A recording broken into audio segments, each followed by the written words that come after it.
Sabda TV. Nah, ini adalah tipe orang yang bakhil terhadap nikmat Allah yang telah dianugerahkan khusus baginya. Allah kasih kelebihan kepada siapa saja, bukan kepada kita saja. Ya. Nah, apakah kita memonopoli rahmat Allah Subhanahu wa taala? Saya aja yang dapat rahmat, orang lain jangan. Saya aja yang dapat ilmu, orang lain jangan. Para jemaah yang dimuliakan Allah. Cenderungnya ini dikatakan bakhil kenapa? Biasanya orang seperti ini yang dapat keutamaan seperti ini dia nggak mau berbagi. Kalau itu ilmu yang dia pandang lebih, maka dia nggak mau membagikan ilmunya kepada orang lain. Takut orang lain bisa lebih pintar darinya. Maka dia pun bakhil menyimpan ilmunya. Itu tidak boleh.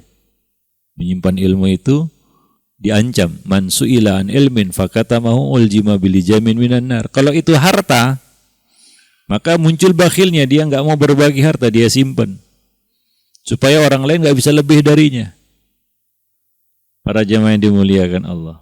Kalau itu pujian, maka dia berusaha untuk memunculkan sisi buruk dari saudara yang dipuji itu, saudaranya yang dipuji itu. Supaya apa? Pujiannya tidak lebih dari pujian yang diberikan kepadanya. Ya, ini sangat halus ini. Ini ada di dalam hati kita tanpa disadari ya, seperti itu.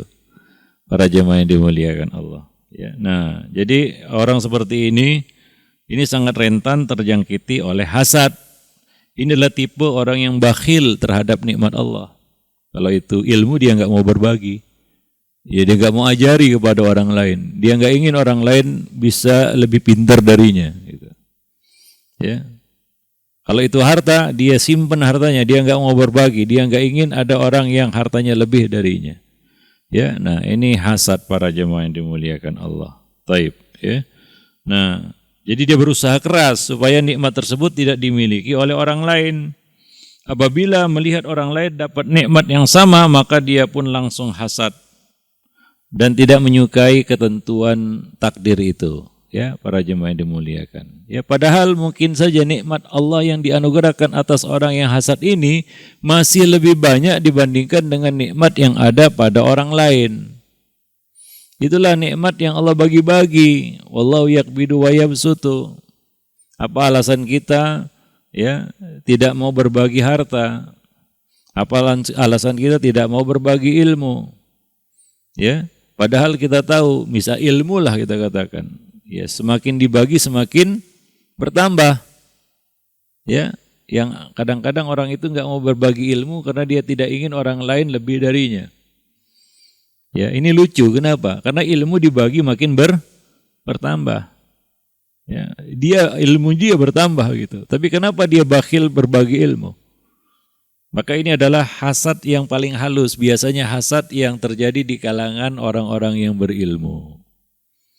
Ya, kita sudah sebutkan sebelumnya ya bahwa hasad ini menimpa berbagai kalangan, bukan hanya ya ke kalangan orang-orang yang jahil, bahkan kalangan orang yang berilmu, bukan hanya di kalangan orang-orang kaya, bahkan di kalangan orang-orang miskin. Bahkan di kalangan pengangguran aja ada hasad di antara sama pengangguran gitu. Ya. Kenapa? Begitu kawannya dapat kerjaan, padahal kerjaannya nggak seberapa, dia pun langsung hasad. Kenapa? Karena dia masih nganggur. Para jemaah yang dimuliakan Allah. Wallahu a'lam bissawab. Begitu dengar saudaranya dipecat, dia pun senang. Kenapa? Karena statusnya sama sekarang, sama-sama pengangguran lagi. Para jemaah yang dimuliakan Allah. Itu sesama pengangguran itu ya. Maka hasad ini ada di mana-mana. Nggak ada ya ruang di mana kita bisa kosong dari hasad itu. Wallahu a'lam bishawab. Taib, ya.